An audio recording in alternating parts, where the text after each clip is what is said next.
Welcome to the Embodiment Matters podcast with me, Erin Giesemann Rabke, and my husband, Carl Rabke.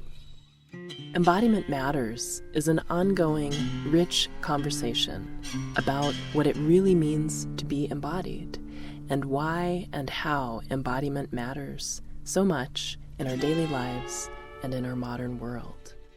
You can find out more about our wonderful guests, about our work. You can sign up for our newsletter and find out how to become a supporting member of our podcast online at embodimentmatters.com. Hi friends, it's Erin here, and we have a really fun conversation to share with you today. Carl and I had the pleasure of interviewing Stephen Martyn of The Sacred Gardener, and what a fun conversation we had. We start a bit with talking about Stephen's history, which includes basically leaving civilization, learning to forage, living in the wild, ultimately returning, pursuing higher education, and eventually growing food and medicines in new and old ways.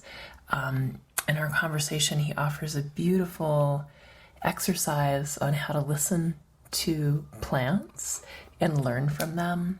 Oh, there's just so much talking about relating to our food with gratefulness and ways of inhabiting earth and our relationship and gardening and being in relationship with earth in a less human-centric way and in a more earth-centric way. Our conversation is just so beautiful and inspiring about connecting more deeply with the intelligence of this gorgeous, living, dreaming earth through our food and our gardens and our own bodies and minds. I have to say, Carl and I are now dreaming of taking our family to go visit Stephen and Megan's Sacred Gardener School in Canada when travel becomes possible again. I think you're going to love this conversation. You can find out a lot more about Stephen at thesacredgardener.ca. And you can read more about his bio in the show notes. He's got a lot of great experience, including being an artist, farmer, wildcrafter, builder, teacher, writer, and visionary, and runs the Sacred Gardener School along with his wife, Megan. And what a wonderful offering that is. So I hope you'll go visit their site and watch some YouTube videos and read more. He also has written 2 beautiful books, Sacred Gardening, Seeds for the Reemergence of Co-Creative Agriculture, which is great, and The Story of the Madawaska Forest Garden, Co-Creating Integrated Polyculture. So have fun, enjoy the episode, and thanks so much for listening. Welcome, Stephen. We're so excited to have this conversation with you today. Thanks so much for being here. Oh, thank you, Erin. Thanks for having me. Mm-hmm. So for our listeners who aren't familiar yet with you and your beautiful work, would you just talk a little bit about what your life work is about, what your passion is? Yeah, sure. It's always kind of an interesting one to see what's going to come out of my mouth. And not much has been coming out of my mouth for a few months, I got to tell you, so I might be a little bit slow to get the ball rolling. Well, at a very young age, I felt, completely disillusioned with our culture. And I don't think I'm probably unique in that regard. I think lots and lots of folks feel the same thing I was feeling in my teens. And I guess you could say it was luck or synchronicity or people watching over you and guiding you. But somehow I was guided down a route that was, for lack of a better word, spiritual, kind of realizing the essence of things and that my perception was a key kind of component in this reality. And starting to work with the plants and things in a really intimate way only gave depth to my reality and width, you know. And so with very kind of basic practices, because I was a Buddhist at the time, I kind of retreated from the world and spent much of my day meditating, something like 6 hours a day when I was living in the bush. And that was kind of the start of things. And I really, at that time, believed that I would be celibate and believed that I would be like a hermit, essentially living in the bush. But, you know, spirit has their own plans, and the ancestors have their plans, and, you know, we're not privy to them. And so the orchestration of things was such that I got led to some, you know, very beautiful teachers, some in the form of people, some in the form of books, people who have passed. And it just started me down that road where I think a lot of my friends kind of got stuck in the, you know, hopefully not offending anyone, but kind of an adolescent world of sex, drugs, and rock and roll, of stimulus, of everything being about them and their enjoyment, you know. And, you know, it's a dead end, that road. I don't know if you followed it for too long, but I followed it and watched enough people follow it that you could see it doesn't go anywhere. It's great while you're in your teens and you're kind of learning things, but as an adult, right, we have to take, you know, again, it's kind of cliche, but responsibility. You need to, you know, start acting on behalf of the greater good. Maybe your family initially, and then your culture, and then the earth. And I guess with me, it was probably the other way around. It was probably the earth, and then, you know, eventually my own family. So it's a little bit about the way that I started. And initially my focus was much more on completely removing myself from any traces of civilization.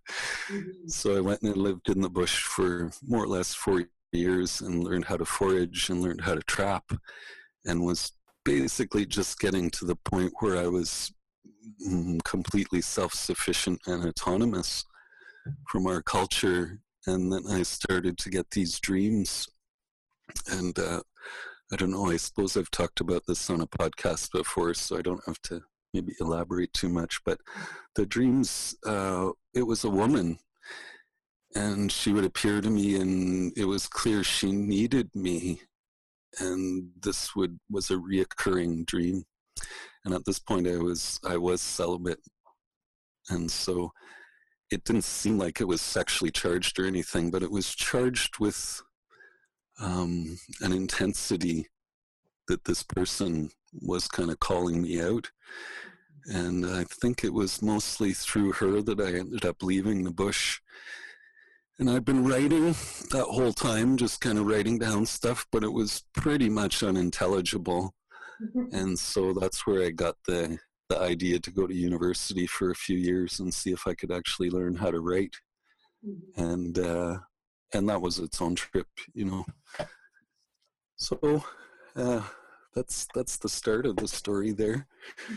And I guess in more recent years, the more revelatory things that are happening to me have to do with realizing the sacredness of the foundation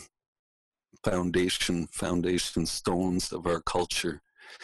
You know, like we love to ostracize so many things and kind of blame them for, well, the fall for our state, you know, our fall from grace. And really it is very much related to the biblical story of Eden and how it's given us this incredible prejudice towards agriculture.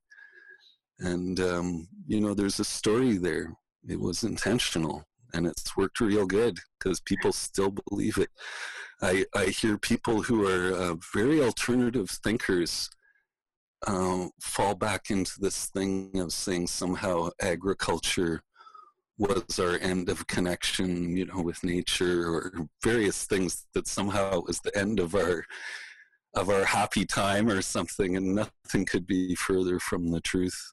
I think everyone's got it super backwards, actually.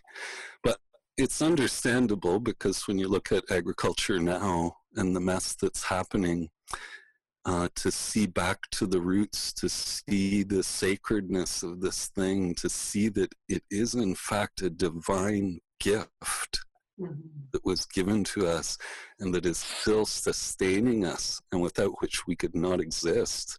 I mean, to see that is just so difficult now, because of, it's so exploitive and colonial and all those things that we associate with negativity. So we kind of thrown the baby out with the bathwater as far as agriculture goes, I think. And anyways, maybe you should ask me a question. Sure. Stop rambling. I'd love to hear you talk a little bit about the Sacred Gardener School, and this phrase I heard you use, I think it was in one of the YouTube videos, about taking people to the hem of the goddess and then letting her teach, which is just so poetic and beautiful. And just, what are you doing now, or what's your vision of working with people and changes you'd like to see or foster? Yeah, well, we did workshops for a good many years, and I guess lots of folks would take all our workshops. Sometimes they'd take them twice or 3 or even 4 times, because they'd realize I never teach the same thing anyways. And kind of, they get to the end of that and they'd kind of be looking at us and be like, okay, I want more. I still want more. And so this went on for a number of years with a number of different people, and then we started to think of the idea of the school and how it could be in such a way that you could be giving people insights, and sometimes shocking insights, but then not just letting them go, knowing that they're coming back, and then they're going to come back again, and they're going to come back again, so that they have time to digest things, integrate things, embody things, and the time thing is such an important thing. And I think maybe it was just getting older myself that enabled me to finally see that you can give people all the answers right away, but they can't utilize them. It's like being handed a tool that you don't understand what it's for, or how it was made, or that kind of thing. And so you can, and this is really the state of all of us today, is all the knowledge is right there, right? Click, click, click. You can find out, at least on a surface level, everything you want to know. But then, do you actually know it? Or is it just like a kind of a form of mimicry where you don't know it internally, but someone else has done the work for you, and you just take that little piece and go, oh, I know about this now. So the other little piece about the school is, the one thing I learned from having apprentices and helpers for years and years is that I realized a lot of it doesn't actually matter what I say. People's bodies are incredibly wise, and just being around somebody who's connected with something, you start becoming connected with it. It's like playing with a musician that's really good. If you're kind of mediocre yourself, suddenly you're way better, right? And it's that kind of thing, or being around a guru, and suddenly you're able to concentrate better. So it's this kind of thing, and I have a connection with the earth and with the plants. And I think a lot of the time people just have to spend enough time with me, and they start to get it themselves. And again, I learned that through apprenticeships, where sometimes I wouldn't even talk to people, and they'd go through this huge shift, or, like not a lot of teaching, just doing stuff with them. And then other times I could talk and talk and talk, and you could just feel it wasn't going into the place it needed to go into. I was just like, sowing seeds in infertile ground, or watering something that's, in cement, covered in cement or something. So it's kind of wasn't penetrating.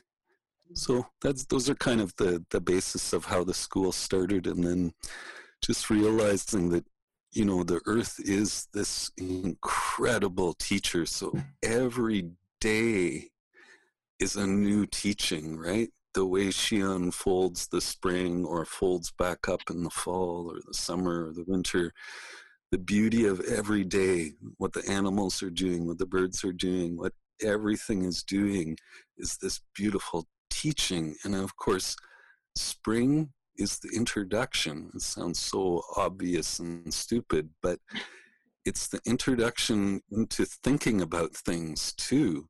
Like when we start thinking about things like the garden right now, we had a bit of snow today, by the way. The garden looks barren, and that's kind of where we all start from, is this kind of barrenness. And then you got to figure out what's in the ground in terms of the roots that are in the ground, the things that we came from. And then you got to assess what seeds are in the ground and how to get them to sprout or how to nurture them. And those seeds are like ideas that we've been given since we were born, or in this life.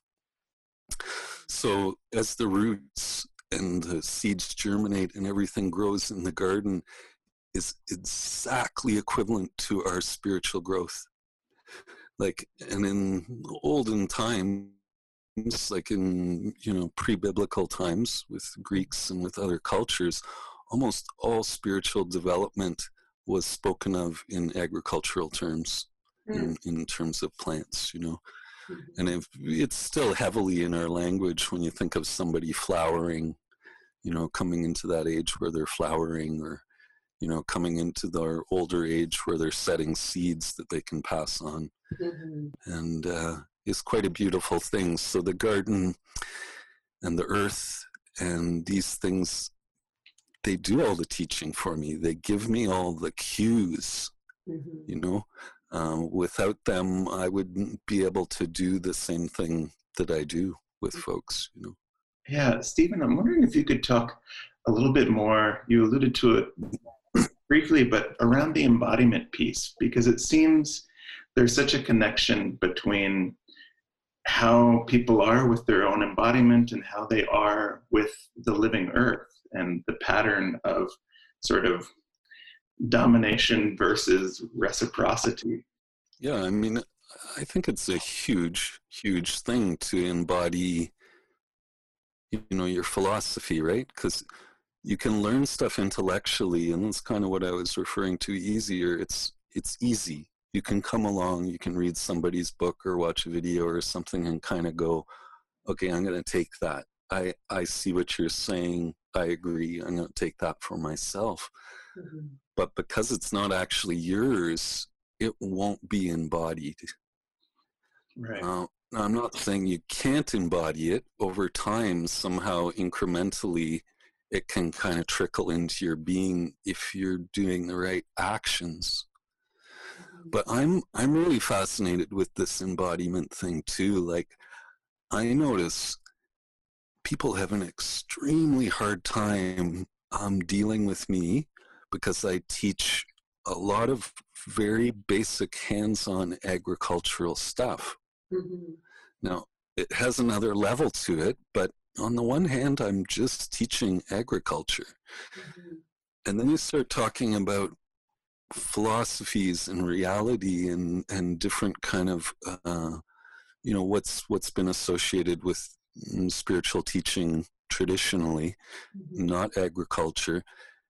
And there's this almost split within people that by me doing that, I'm accentuating their split. And so they don't like it. Either they want to hear me talk about agriculture or they want to hear me talk about philosophy and religion. But when you start really, really embodying and mixing the two, it's almost like it's too much for people. Like, we're not used to that level of integration. We're used to becoming comfortable with things intellectually, and that's pretty much it. The embodiment basically never happens as far as I can see. Not in the academic world. In fact, they'll warn you away from it. right? If you, like when I was doing my master's thesis, everyone said, oh, don't do something that's actually connected to your life, you know, or the earth, you know, because that's all, there's too many variables and you can't really study something like that. And I was like, well, why would I want to study anything that isn't connected to me or the earth? You know, it just didn't make any sense to me. So it took me 5 years to get it because I was, you know, bumping my head against their walls that they were putting up. Mm-hmm. Eventually they gave it to me because they kind of had to acknowledge that nobody knew more about the subject than I did. So they were like, okay, we'll give it to you reluctantly, but we know you're not one of us. Yeah. You know? I have a question that is going to be kind of a roundabout thing, and I'm just going to talk for a minute and then I'll invite you to respond to it. So, you know, I've been so interested about this, and this probably comes from academia, something that I heard years ago from someone who was a PhD scholar of religious studies, looking historically at, you referred to this earlier, about changes that came about with agriculture. And the way it was described to me, which felt really profound, was that pre-agriculturally, humans were really oriented toward connection, and post-agriculturally, really oriented toward improvement. And I find the way that you speak about working with the earth, as seems true in a lot of indigenous contexts, is so much about connection and not this dominating paradigm over working with the earth. And I also want to weave into this kind of roundabout question.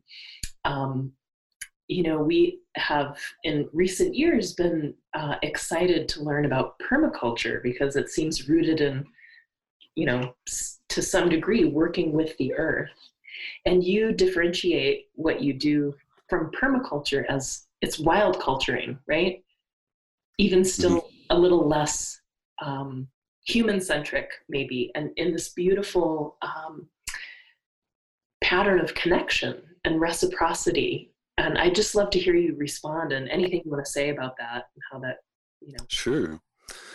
I think it's interesting that this picture is always drawn for us, that, somehow we left all the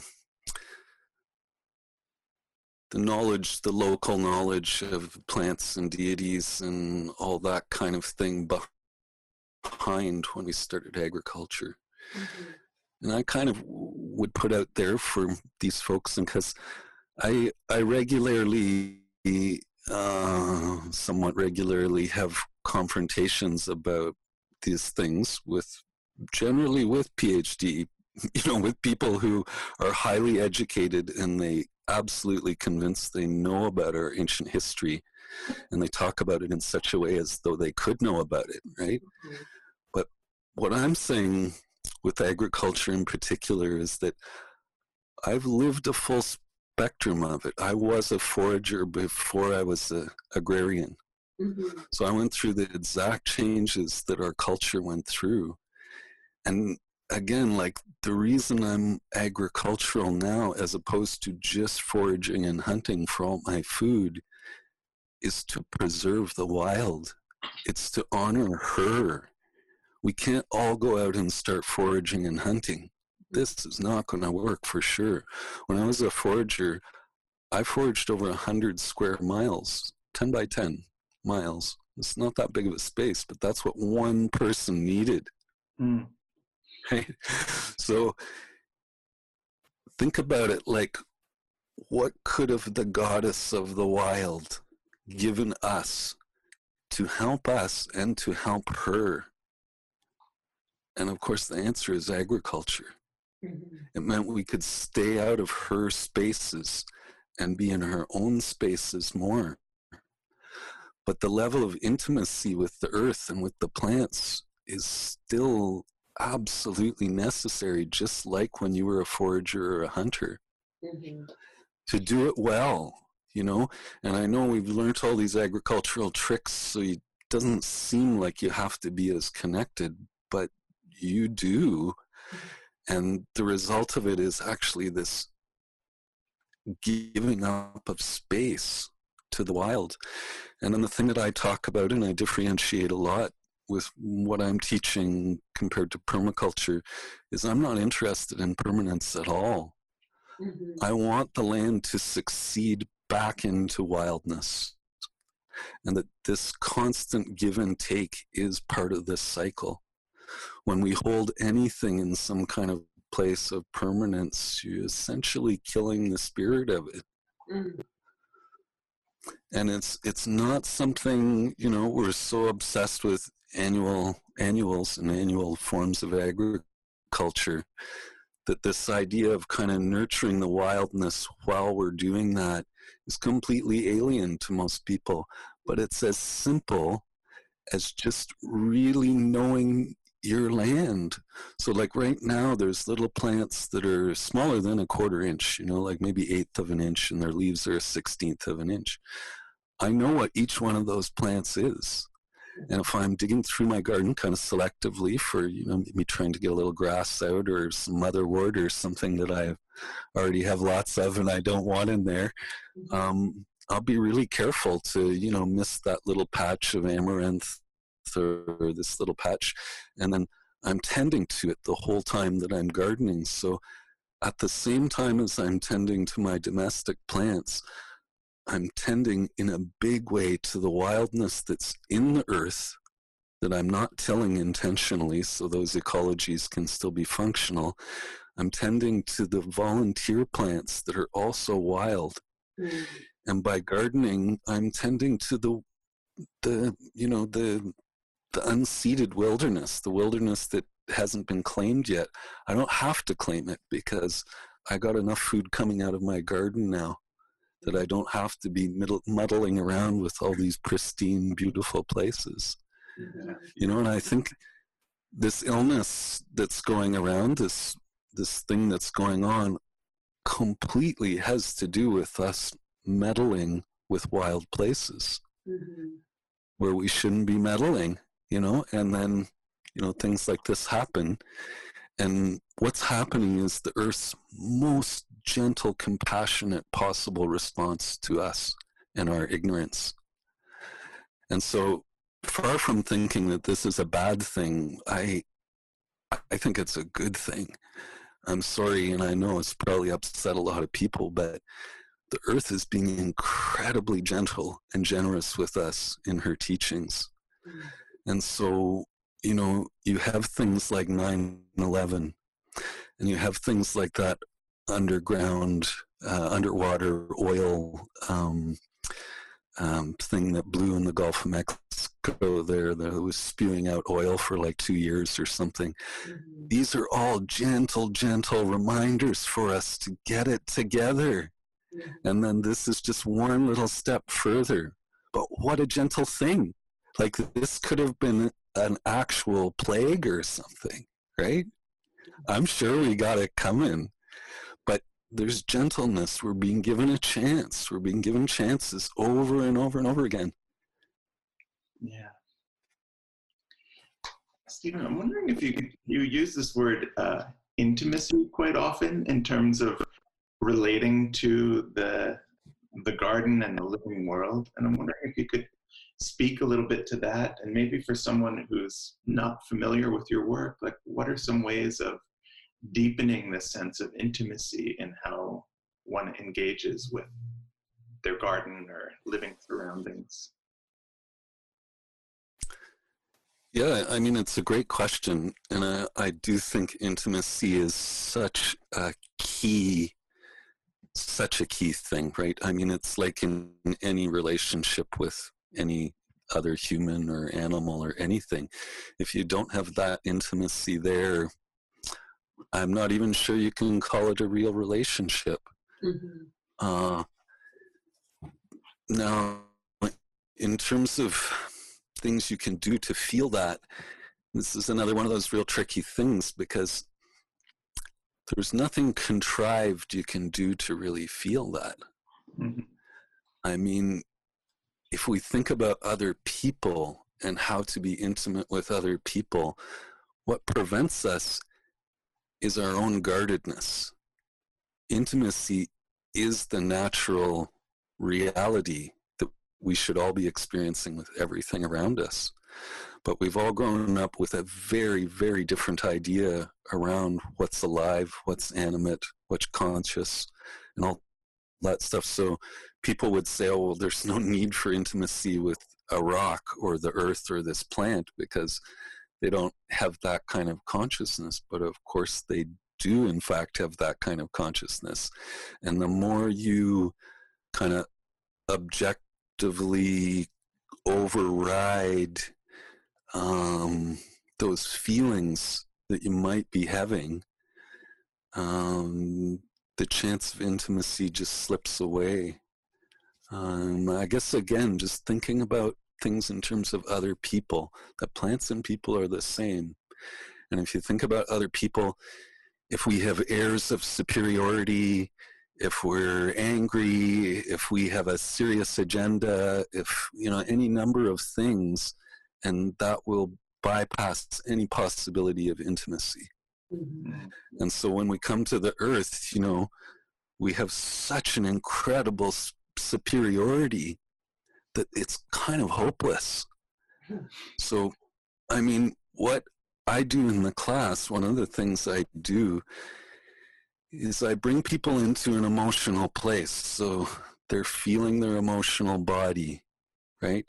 And a lot of the time this has to do with their trauma or illness or something like that. And then I get them to lay on the earth, face down, lay on the mother, and just release your trauma into her. Because, of course, for the earth, our trauma, our sadness is compost. Mm-hmm. She loves that. She can take any amount we can give her. Mm-hmm. And so if you do that and then you start to feel the breathing earth, the living earth, you start to feel that she's actually responding to you. And I think that's where it has to start, is you have to be emotionally vulnerable. And then you have to be at least open to this idea that the rest of the living world is also capable of compassion and empathy and all those things that we might think are exclusively human. Mm-hmm. Yeah. Just want to say, in my own experience, I feel like, this continual process of taking the blinders off, and our work is around embodiment. And, the deeper that I've gone into this practice, it's about, embodiment is so much about being embedded in relationship. What used to, I think, used to be about quote unquote, my body is now so much about this intimacy you're talking about with the plants. And I feel so humbled to have spent so much of my life not noticing that, and it reminds me of this saying, in meditation practice, I think this comes from Zen, that like, you can be one hair away and it's like 10,000 miles away, from this recognition, from this intimacy, from what you're pointing at. And I have to say, it seems pretty rare to be around, for me, in modern North American culture, people who get this or embody what you're talking about. Yeah, it's just really profound. Yeah, it's such a simple thing, right? Yeah. And it again, it really, it's sad, right? That we're so, Thomas Berry uses this word that we're autistic towards nature. We can't connect. We're kind of missing something. We're missing some piece. A lot of us feel, I think. Yeah. I'm also thinking right now about both. We were watching one of your YouTube videos at the end where we get to see your beautiful kids and talking about, in a certain way, feeling kind of grim about the future. And then I was looking at the back of, I don't remember which book it is, if it's Sacred Gardening or the story of the Madawaska Forest Garden, but this gorgeous vision for the future that's so life-giving, and it feels like we're just walking this edge right now of which way are we going to go, and especially with being in the midst of this pandemic, so much is unknown, but it also feels like so much is possible. So I wonder, just today, how are you relating to possibility and visions for, as we both just said, there's a certain way in which it's so simple, but it feels so far away for so many people, and so key to come back into this relationship, this intimacy, instead of a hierarchy with Earth. Yeah, and ultimately there's a real vulnerability to intimacy. Yeah. You're totally open, you're totally vulnerable. And most of us, whether we recognize it or not, are so kind of traumatized that, for me, like, nature was the one thing I could trust. Mm-hmm. And so when I disappeared into the bush, that's what it was about, is that I didn't trust any intimacy with other people, but it was also because I didn't know my own nature. I was lost myself. So you can easily be hurt, when you're striving that way too. Yeah, well, it also feels like it's,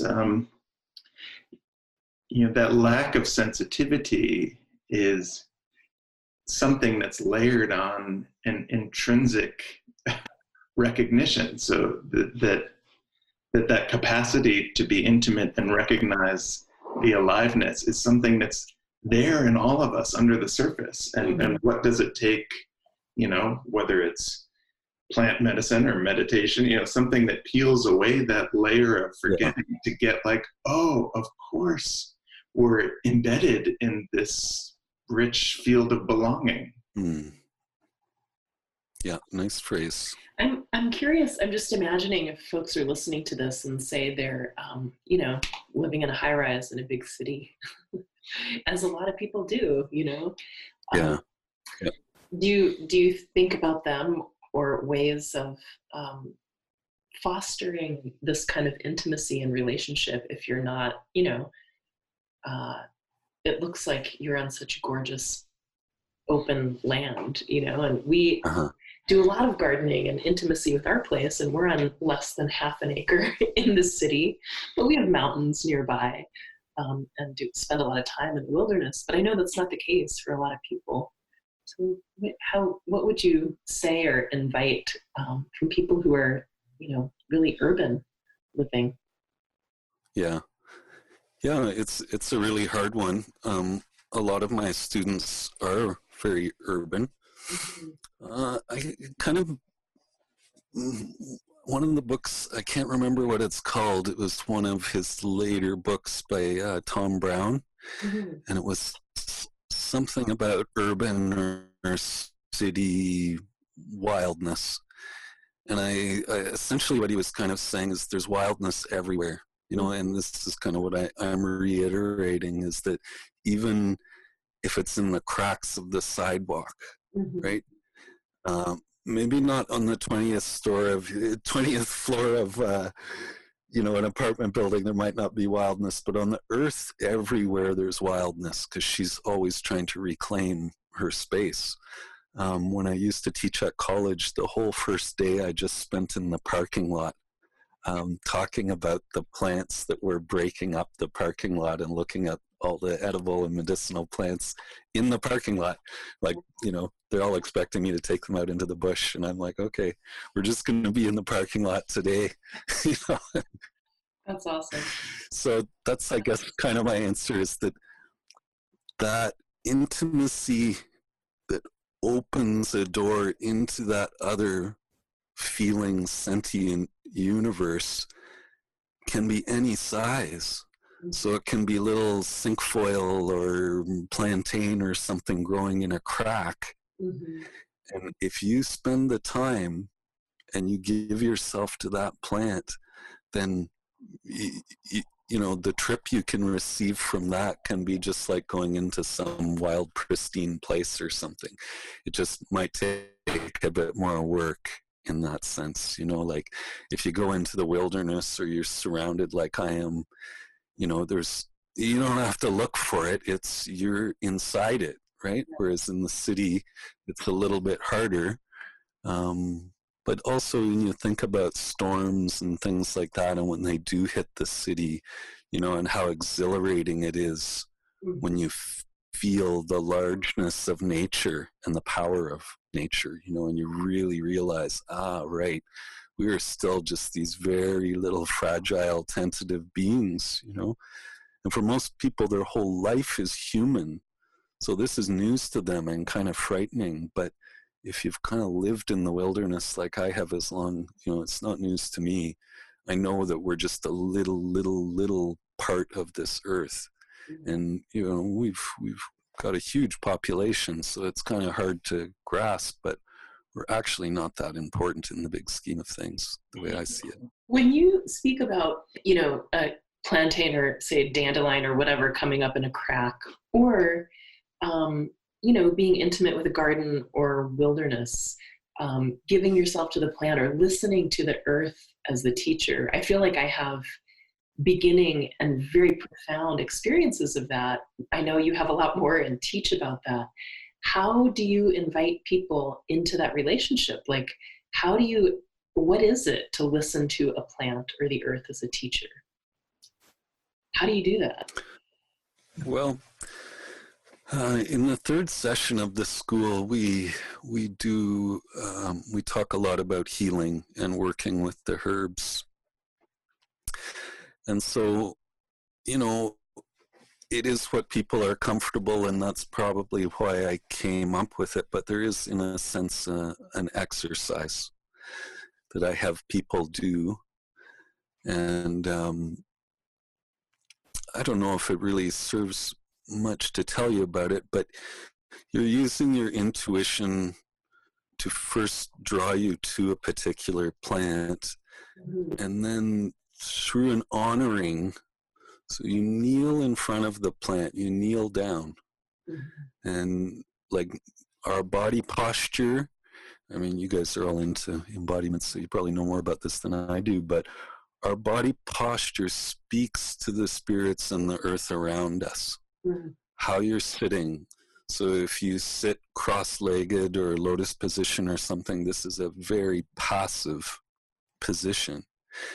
If you're standing, this is pretty frightening for most plants and animals when humans are standing. But if you get down on your knees, there's a submission. And so your body is sending that energy out right off, and your own posture will affect your mind. And so if you can submit, and then speaking in an honorable way to the plant, telling the plant how beautiful it is, telling the plant about what you might need it for, your problems or somebody else's problems and this kind of thing. This is another form of submission that has to happen first before the intimacy.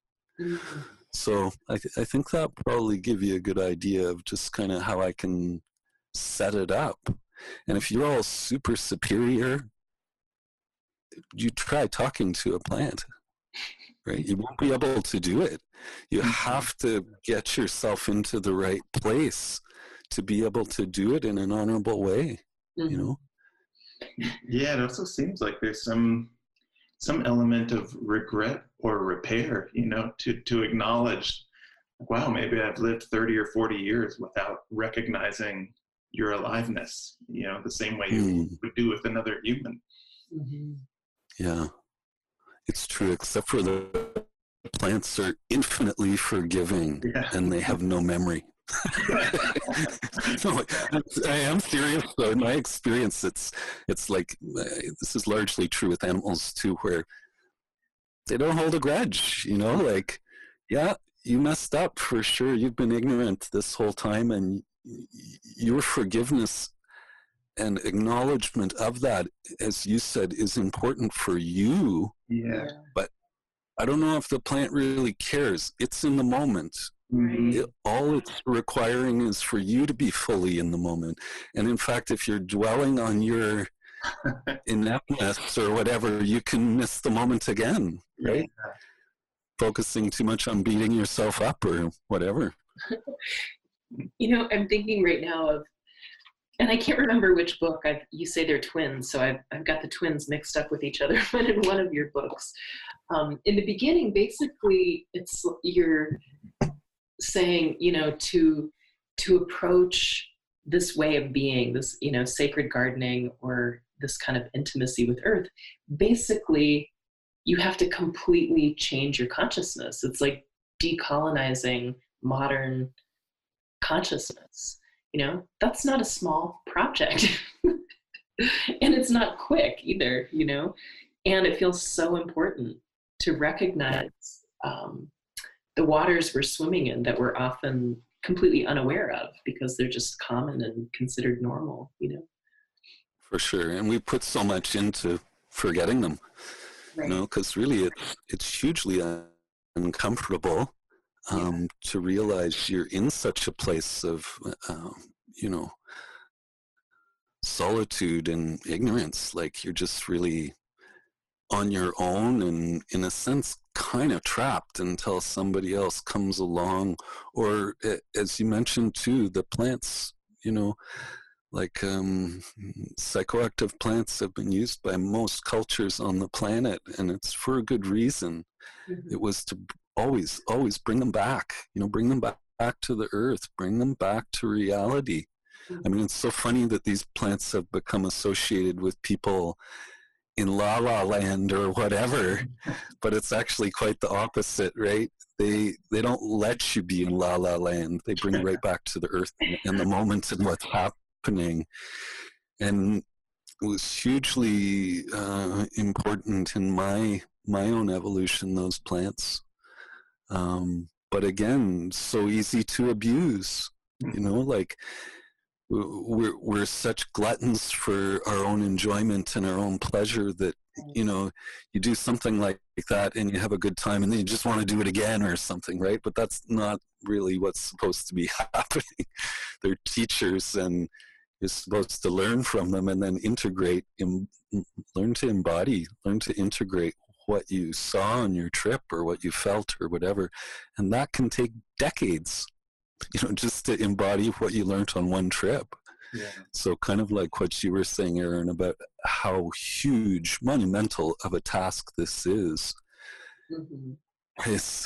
And of course, it's not a task like any task that you've ever done, because it doesn't involve doing. Right. It involves undoing or non-doing, so it even baffles your mind when you're trying to grasp, well, what is it I'm trying to do here, Right. And I guess this is where I feel like gardening, for example, or working with the plants in any capacity is so helpful, because then you can kind of just do it and stop thinking about it.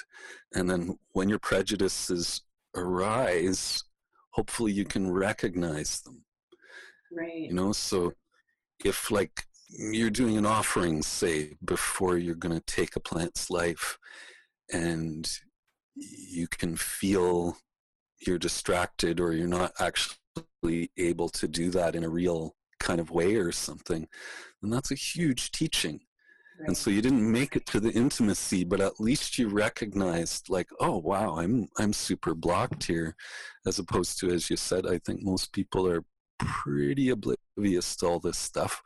I think they think they're fully conscious, and I mean, I get this all the time with generally it's kind of younger, new age type folks, and they say we're all conscious, right? And they kind of say it to me like we're on the same page, and I'm always kind of like, well, really? Because I feel pretty unconscious, and I'm looking at you, and you don't know a fraction of what I know. So, how do you get off on saying you're conscious? Right. Yeah, we were just joking a couple days ago. One of Aaron's teachers, Dina Metzger, said, now the new thing is to, ask a plant if you can pick it and just say, oh yeah, it said yes, because I wanted it. Right.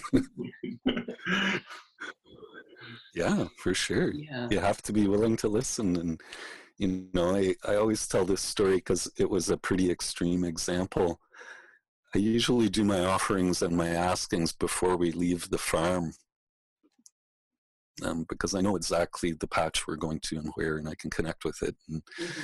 And, but this one time I didn't, and I had a truckload of people to pick. The herb was Labrador tea. And I got out and everyone's standing around while I'm doing my offerings and, you know, bent over in front of the plant. And I just got a clear, nope, not today, you know. And I was like, okay, we just drove 40 minutes to get here in the truck. Let's get back in the truck, drive home. We'll do something else today, right? So you do have to be willing to hear no, you know, or feel no, you know. Yeah, is there a way, you know, for someone who's not familiar with offering and asking, like, how would you know no? How would you know yes? Mm-hmm. Well, I feel like as soon as I set into that space with the plant, it tells me everything that's going on. Mm-hmm. So it's saying, I'm really good today, I'm really healthy, this is great, you know, you're absolutely welcome to me. I have other times with other plants where you can feel something's wrong, and usually it's a previous offense. Mm-hmm. So I do these workshops, you know, forage and feast workshops, and we have the school here and stuff. So there's a lot of people coming through, and while I can tell people what the protocol is for harvesting, their internal reality I cannot affect, right? I can't go around saying, oh no, I don't want you touching any plants because you know, you don't feel quite right to me or something. So I have to let people experiment in a sense on my land with these plants who I am caretaker of.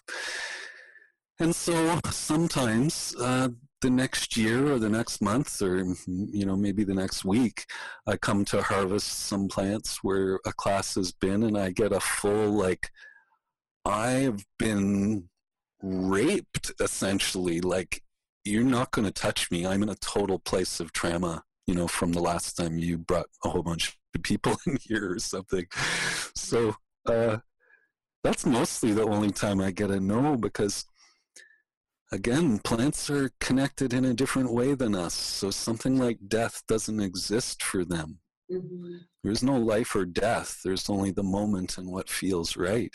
Mm-hmm. And if they can offer themselves to become part of my consciousness, and I ask in the right way, then they're completely giving of mm-hmm. themselves, you know? And it's very easy for us to project and think that they're like us and that they fear death and that, you know, this is a terrible thing somehow, that you're taking their life. But in fact, it's not a terrible thing at all. It's a co-creative thing. Mm-hmm. It's not a destructive thing. It's a creative thing, because you're adding to your life force, and in taking the plant, you become obligated to that plant family and that plant, and you're just going to be that much more careful of them in the future if they help heal you or help heal your clients or whatever. Mm-hmm. I mean, I'm so indebted to something like dandelion. I could never possibly pay it back in my whole life. But, you know, I do my best to honor that plant and to let it thrive on my property and that kind of thing. Mm-hmm. You know, I'm thinking of something I saw you say in one of your YouTube videos, and you're doing this gesture that almost reminds me of like a Qigong kind of movement, or a Tai Chi, of this forward and back, and this the give and take, and that understanding of reciprocity, like you take and you give something back, and how, you know, disconnected industrial agriculture is pretty centered on the taking, right? Completely. Yeah. And what I just would love you to say something about the give and take and how do you give, just, I love what you just said about dandelion and even giving it space to thrive. Um, I love thinking about dandelion because, they're all over the place here right now in our spring, and they're so beautiful, and they're, food and medicine and bee food, and the way we're so brainwashed to hate dandelions is odd. Yeah. Anyway, yeah, Incredibly odd. it's just odd. Yeah. How do you enter the give and take? Or I guess what I really want to ask is, how can we be better at being in that give and take? Yeah, or the giving and receiving. Mm-hmm. Right. Again, I'll bring you back to people and thinking about how you give to people, because it's the same thing. And really, like what feels the most, what you can give the best to people is love and affection, right? And that kind of feeling you can get from somebody when they're really holding you up and really loving you and really honoring you, that's the giving. So you can lay down tobacco or your hair or any number of other token items, but ultimately it's that feeling coming from your heart into the plant's heart, and that feeding, of that larger being, which is them and you. That's so beautiful. Yeah. Isn't it? And that feels so doable. Yeah, and then it's just habit, right? Like you're forming new habits. That's what I'm trying to do with my students in the school is, I'm going to show you how to do this once or twice, and then you'll see me doing it, but I want you to do it. Like I want you to go home and do it. Go find a place in the woods or your backyard or wherever, and, really honor things. And see how it feels, watch those feelings and let it grow from that place, and make it a habit yourself. And even when you're taking food, like, or water, and it's come to you through some industrial source or something, you can still give that thing love, right? And I really fully believe that, probably our health is as relevant, like we're all focused on good food and organic food and the nutrients and all that stuff, and that's great, but I actually think that that's just half of it.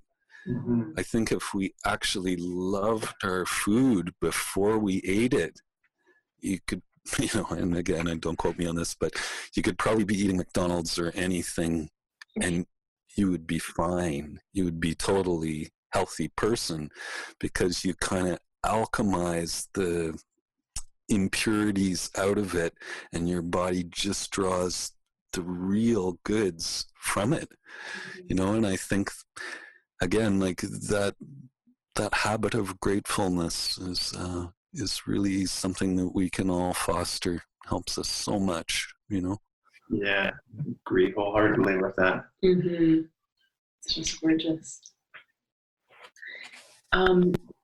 Is there anything else you want to share or invite before? I feel like we could just talk to you all day out here, but I know we're both homeschooling our kids right now and all of that stuff, so can't stay too long, but anything else you want to share?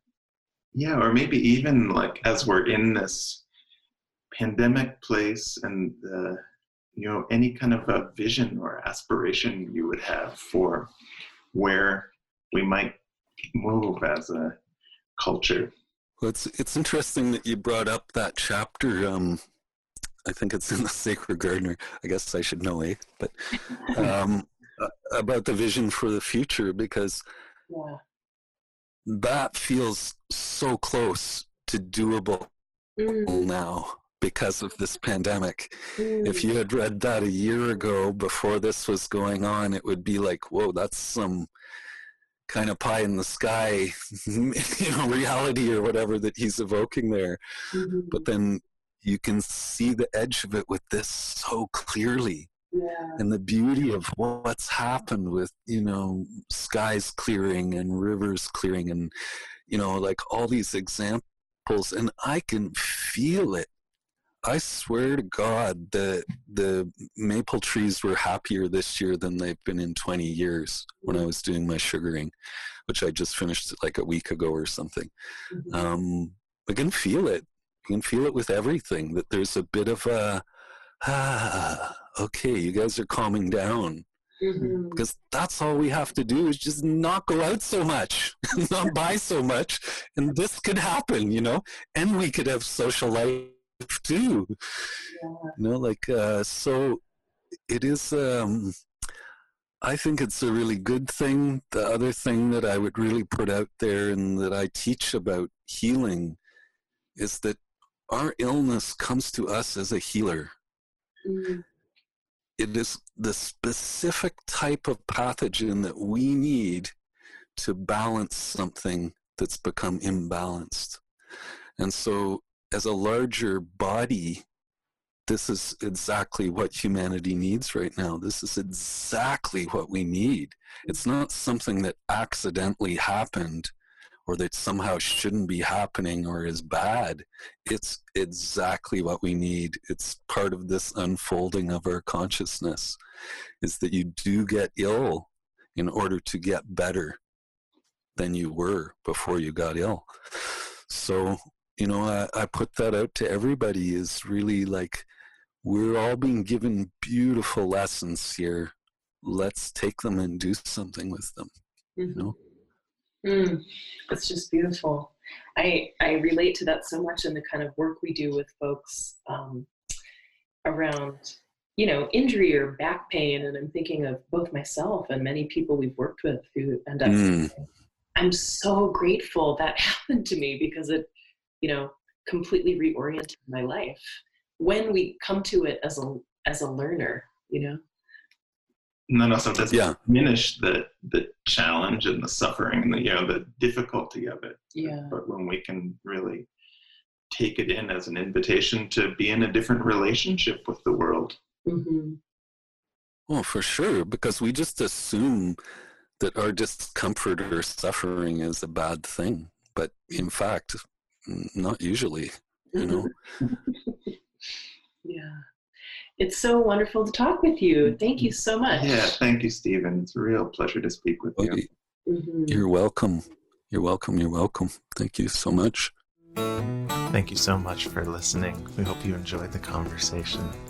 If you enjoy this podcast, it's great if you want to share it with friends or post about it on social media. Also, you could make a donation to support the podcast or find out more information about our classes and offerings at our website, embodimentmatters.com.